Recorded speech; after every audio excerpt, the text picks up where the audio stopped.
guys, welcome to day 31. We just wrapped up the topic of identity and now we are moving on to a new topic, and this title is disruption, or the title of the new topic that we're talking about for the next 10 days. The title of today's devotional is Prevailing Purpose, and the scripture is Proverbs 19 verse 21, and it says, "Many are the plans in a person's heart, but it is the Lord's purpose that prevails." And the devotional says, "In life, the only constant is change.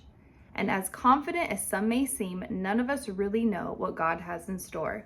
No matter how successful or spiritual we are, and no matter how accustomed we've grown to living for God, we'll never fully know every aspect of our purpose. Not while we're in this container called the human body. Walking with God is a never-ending adventure, one where we never stop discovering how He's handcrafted us in His unlimited image. Purpose can't be contained. Plus, God isn't seeking to give us certainty and results alone. He is first seeking to give us connection and relationship. In order to get us into alignment with our divine assignment, God will allow disruption into our lives. To be clear, disruption is an unexpected, inconvenient moment, an interruption necessary for course correction. These are life-altering and defining events. While disruption may seem like punishment, it's really an invitation for realignment. Disruption is designed to reposition us, elevate us, and propel us into stronger, wiser, and more anointed versions of ourselves." And that's so good. The question that kind of brought up to me was, how do you handle disruption? And I know for me, it says at the beginning, in life, the only constant is change. I'm not someone who has loved change historically. I like the predictable. I like things I could control, only until I realized that control is such an illusion. We really don't have control over anything. And I love how it said, God allows disruption to get our attention and get us back on His path. In order to get us into alignment with our divine assignment, God will allow disruption into our lives. Interruption is necessary for course correction. And I love that when it says disruption may seem like punishment, but it's actually an invitation for realignment. And I love that every negative thing that comes our way, we can view it through the lens of the world or our flesh, or we could read it or view it through God's lens and through the lens of His holy and eternal perspective.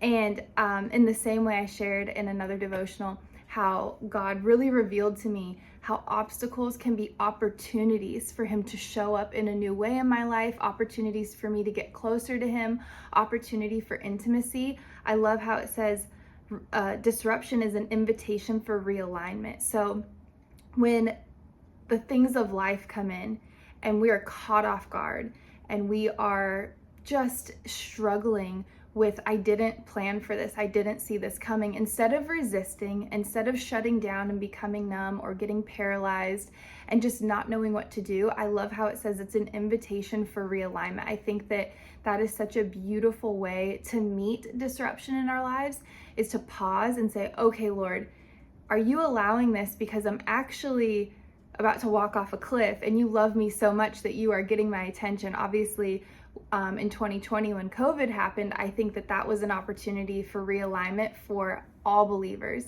I don't say, and an opportunity for people to come to know Christ for the very first time, but I think I saw the most in my own life, amongst friends and family, other believers in my community. I really saw the invitation for realignment, and a lot of people realigned. They were like, whoa, Lord, I've been living X, Y, or this way or whatever, and this is serious. I need to get in alignment with you. And I also sadly saw a lot of people say, this is too much.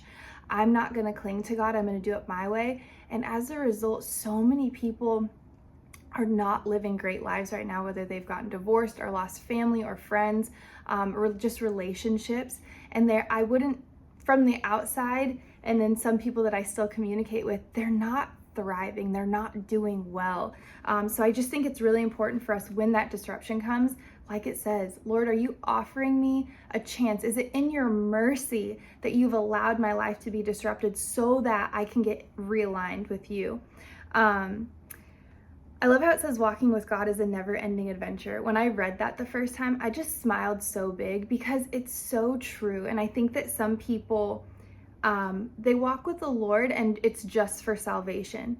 they're like, great, I am going to heaven, amazing, but they don't actually enter into a relationship with him. They don't spend time with him. They don't spend time in his word or studying or just talking to him or in prayer or meditation. And it's like, I've seen a lot of people who they say they want more of God, or they say they want a relationship with God. And I think if they were honest, they want that, but they don't actually want that. They want to still straddle. They want the peace of God in the hard situations, but when things are okay, I want to go back into the world and use that as my playground. And it's just a dangerous and a very empty and lonely and confusing place to be.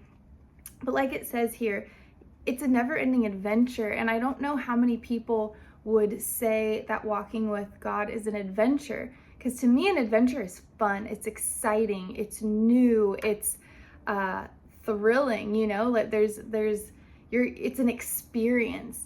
And I think that some people would not say that it was an adventure, but I would like to challenge anyone who says it's not an adventure. Are you actually living with God? Are you living for him? Is he the Lord of your life? Do you hear his voice? Do you know what it sounds like? You know, it can't be an adventure. Like if you think of a tour guide on an adventure, if you can't see them, or if you haven't identified who your guide is, or if you decide to go take yourself on your own adventure, it's going to be so probably scary, and anxiety is going to flare up because you don't know where you are. Like, we need to keep our eyes on the guide through this adventure called life. And then I thought of a story too, which I thought was so cool, just how it's an adventure. When I met Kellen and we got married, well, we didn't get married right away, but the day that I met Kellen, that I was kind of introduced to him, it was through his friend. And his friend, I was working with his friend, and it was a whole thing. But at the end, he's like, oh, can I give my friend your number? He thinks you're really beautiful, and I think you guys would get along great. And I said, let me pray about it. And he's like, okay. So I went home and I was like, Lord, aren't you so proud of me? I didn't get distracted by this cute boy. I had no intention of actually giving him my phone number or starting even a friendship, let alone a relationship, let alone getting married and having kids.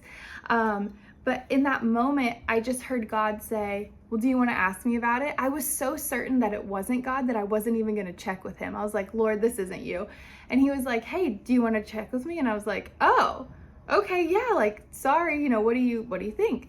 Is this you? Like, I'm so surprised. And one of the things that he said, and when I was praying and in my prayer time with him, was, okay, God, if this is you, then this person, this man, will respect that I don't want to give my phone number to a stranger who I don't know, but he will ask for my email address, because I historically had been the one to pursue guys and did not feel comfortable with them pursuing me. I felt the need to show up in their lives and prove my value. Like, look, I'm important, I'm of value, like, this is why I'm worth loving. When that's not how it works in the kingdom. You're worth loving just because you're you. And then everything else is just bonus cherry on top. And so with Kellen, I was like, okay, I'm not going to run into this person's world. I was just going to shut him off altogether. But God's like, no, let him pursue you if he wants. And I'm like, who asks for email addresses anymore? Like, this is 2016. Like, people text, people go on social media. Like, no one asks for email. And I was out to dinner with my dad, and my dad was like, oh, so what's this story? What's this guy? Because he was at my job with me, and he heard his friend trying to set us up, and he's like, so what's the guy? What is this? So I pulled open my phone to look him up, and I pulled open Instagram, and I had a message from his friend just a couple minutes prior, and I had just told my dad, yeah, if he asks for my email address, that's how I'll know it's God. Totally joking. And when I opened my phone, opened my DMs, his friend had messaged me and said, hey, Brittany, it was so great meeting you. Kellen said totally cool about not giving your number. He was wondering if he could have your email address. And I was like, whoa. And ever since then, I've been on the most exciting journey ever with God, and now with my husband, who I've been married to for 6 years. But I say that to say that when you really surrender your life to God, and you lean in and you press in and you trust him with the reins, you let go of the steering wheel and you say, God, Jesus, take the wheel. That is the best day of your life. It is an adventure. And even though you feel like you're losing control and you're giving it over to someone else, we don't really have control to begin with. So I just want to encourage you, it's the best adventure of all, just doing life with God. And the question is, how might God be using disruption to realign your plans for his greater purpose? So that's a great question. Are you feeling disrupted in your life right now? Your relationships, your job? Like, I feel like the world is in a state of disruption, and I just want to encourage you, that could be the opportunity to realign. And then the question at the bottom, or the prayer at the bottom says, Lord, give me enough courage to embrace the changes I do not desire or understand. I want what you want. May your purpose prevail over my preferences. Amen. I hope you guys enjoyed that. I loved it. I will see you tomorrow for day 32.